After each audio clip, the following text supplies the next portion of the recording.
Hello, and welcome to the legendary Brown Note. Here's my rating system for the movies that I review. It is purely subjective and based on how it sounds in my room. A 1. Bass is anemic, or there's very little surround and overhead activity. A 2. Bass is only slightly impactful, or there's some use of surrounds and overheads. 3. Bass is impactful and punchy, or there's good use of surrounds and overheads. A 4 means the walls and the couch are shaking, or there's excellent use of surrounds and overheads. And a 5 means the legendary Brown Note, or there's total sound immersion. When I review a movie, I'll pick 5 of the best scenes sonically and give them a rating from 1 to 5 based on the scale I just talked about. I will average out those 5 scores, and that will be the overall rating for that particular movie.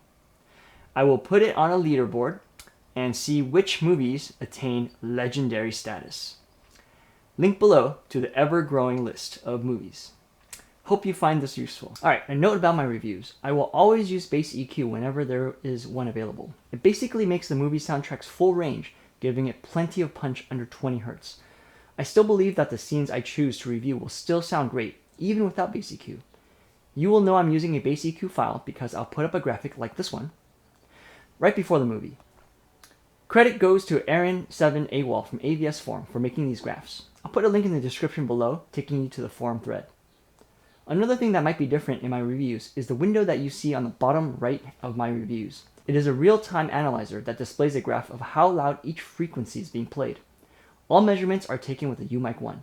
The x-axis represents frequency, and it goes from 9 Hz all the way up to 120 Hz, which is typically the subwoofer range. The y-axis represents sound pressure levels in decibels. It goes from 65 to 110 dB. I put this graph up to give you an idea of what my room sounds like. It won't be the same in your room, but I thought it would help in describing how the bass sounds and feels to me. One last thing, I cover up part of the TV screen because I want the graph to be viewable.